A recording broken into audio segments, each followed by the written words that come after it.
దండిగా నీళ్ళు పోతూ ఉన్నాయి. ఇదే ముందు ఎవరైనా కానీ వేరే గవర్నమెంట్ ఎవరైనా ఏం చేస్తున్నట్టే మా కంటి ముందు నీళ్ళు పోతూ ఉంటాయి, మాకు నీళ్ళు లేదంటే ఎవరికైనా బాధపడుతుంది. గత ఎటువంటి అనుమానం లేదు. తెలుగుదేశం నాయకులే చెప్తుంటారు, నిన్నట్టు అకౌంట్ చేసుకున్నారు అన్నా మీరేమో గట్టిగా మాట్లాడుతున్నా గలా డిస్టర్బెన్స్ ఎవరు విదేశం వాళ్ళు నాకు చెప్తున్నారు ఫోన్ చేసి. నిన్న వాళ్ళ నాయకులే చెప్తున్నారు మాకు ఈ పైన మాకు అంటి ముందు పొద్దున్న చేస్తామని తెలుగుదేశం నాయకులు చెప్తారు. కొంత నాయకులు మాట్లాడతారు.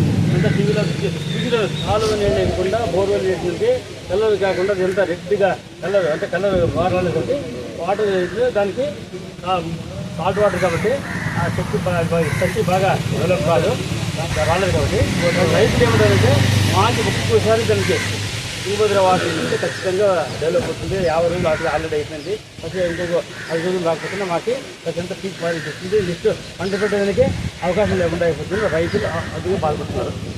అదేవిధంగా మన కంటి ముందే కనబడుతుంది నీళ్ళు ఫుల్ 1500 చుట్టులు అవుతూ ఉన్నాయి.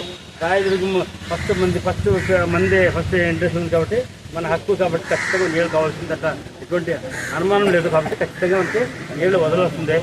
92 150 అంటే 92 టీఎంసీలో 150 క్యూసెక్స్ వాటర్ పెట్టాలి ఆల్రెడీ ఉంది. కాబట్టి దాంతో 10% పెరిగితే ఆటోమేటిక్గా దాని ప్రకారం రేటు కూడా పెరుగుతుంది. దాంట్లో అనుమానం లేదు. పక్కనే కర్ణాటక భూమి లేదు కాబట్టి పక్కనే ఎంత బార్డర్ కాబట్టి అందరికీ రైతులు ఏమంటే అయ్యా మాకి పక్కన నీళ్ళు పెట్టి ఉన్నారు, పంటలు పెట్టి ఉన్నారు, మాకు ఏమంటే రైతులు బాధపడుతుంది. ఎటువంటి ఇవన్నీ రాజకీయ సంబంధం లేకుండా అంటే రైతు కూడా బాధపడుతుంది. కాబట్టి దీనికి ఇక సొల్యూషన్ ఇచ్చడం కావాలి. మన రైతులు ఏమంటారంటే వాళ్ళు 90 రోజులు ఇచ్చినారు. అదే 90 మాకు ఏ దేవుడు పర్మిషన్ వస్తే మాకు ఇష్టపడతా లేకపోతే 90 రోజులు ఖచ్చితంగా ఇది వాళ్ళ కండిషన్ ఇచ్చినారు. వాళ్ళు ఏమంటారంటే ఇప్పుడు 90 రోజులు వర్షం రాలేదు, పంట నష్టం కావాలంటారు. అది రకరకాల రైతులు ఆలోచన ఉంది. కాబట్టి మీరు కూడా కండిషన్ ఏంటంటే 90 రోజులు మొత్తం దాంట్లో ఏ పంట పండుతుందో ఆ పంటలు పెట్టుకోండి. పంట నష్టం జరిగితే మా రెస్పాన్సిబిలిటీ కాదు అని చెప్తే రైతులకి ఖచ్చితంగా హామీ ఇచ్చి కాంప్లెక్స్ కన్నడలో ఏంటంటే లోకల్ కలెక్టర్లో కాంప్లెక్స్ రైతులకు పంపించి నీళ్ళు చేయండి. మీరు నాకు కూడా అదే డిమాండ్. ఖచ్చితంగా రాయదుర్గం అంటేనే ఫస్ట్ హెచ్ఎల్సీ కెనాల్ ఫస్ట్ సింహద్వారంలో ఉంది. మనం ఫస్ట్ ఎంట్రెన్స్ రోడ్ కాబట్టి వీళ్ళు ఖచ్చితంగా మనకి ఇచ్చి తీరాల. ముందు అందరూ మాట్లాడుతుంటే అధికారం లేకుండా మాట్లాడితే అధికారంలో లేకుండా అందరూ మాట్లాడేకి వస్తుంది. ముందు చాలా మాట్లాడినారు. ఎవరో ఇక్కడ రాజకీయ లోకల్ నాయకులు కూడా చాలా మాట్లాడారు. ఇప్పుడు మాది డిమాండ్ ఏమంటే ఖచ్చితంగా ఈ వారం లోపల ఖచ్చితంగా నీళ్ళు ఇచ్చి మీరు అందులోపల పెరిగిందా లేదా డ్యూటీ ఎంత నేర్చుకుని తెలుసుకొని ఇచ్చి మీరు బోర్డు మీటింగ్ ఇంకోసారి మీటింగ్ పెట్టి కంపల్సరిగా మాకు నీళ్ళు బదులు వచ్చిన అవసరం ఎంతైనా ఉంది. రైతులు అంత చెప్తా ఉంటే ఎవరో చంద్రబాబు రైతుల పార్టీ మేము రైతులకు సహాయం అన్ని రకాలుగా చెప్తూ ఉంటారు. వాళ్ళు చేసింది ఏం లేదు. ఒక ఇన్సూరెన్స్ డబ్బులు పెట్టలేదు. ఇంకా రైతులు అన్నదాత శిల్పం పెట్టి 20,000 చెప్పి 5,000 చెప్పి క్లోజ్ చేస్తూ ఉంటారు. అంటే అన్ని రకాలు తగాసిస్తున్నారు. ఇప్పుడు ఇది కూడా మనకి హెచ్చరించి మన ముందు కంటి ముందు మన ఇంటి ముందు పోతూ ఉంటే నీళ్ళు పోతూ ఉంటే నీళ్ళు అంటే రైతుల్లో యొక్క ఏమే ఆత్మ భోజనం అవుతుంది. ఇదంతా కంపెనీ ఆ రైతులు బాగుండాలంటే రైతుల పైన మీకు ఏమైనా అభిమానం ఉంటే రైతులు ఉద్ధరించాలనుకుంటే ఖచ్చితంగా 3-4 రోజులు ప్రయత్నిస్తాం. అందులో ఖచ్చితంగా నీళ్ళు వదిలే రైతులు కాపాడు పెట్టింది.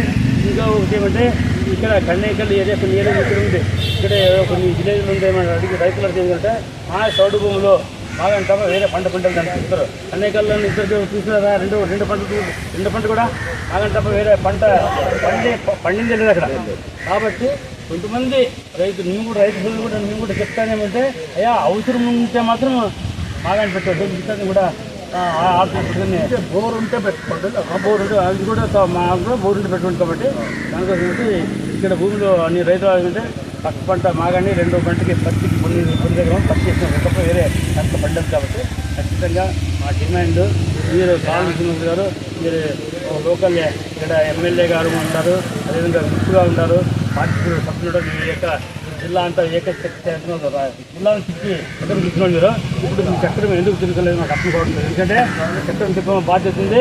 ఎవరితో మాట్లాడుతుందో మంత్రితో మాట్లాడతారో అధికారులు మాట్లాడతారో సీఎంతో మాట్లాడుతున్నారు. మాకే రైతులకు నేను ఖచ్చితంగా వదిలి తీరాలా.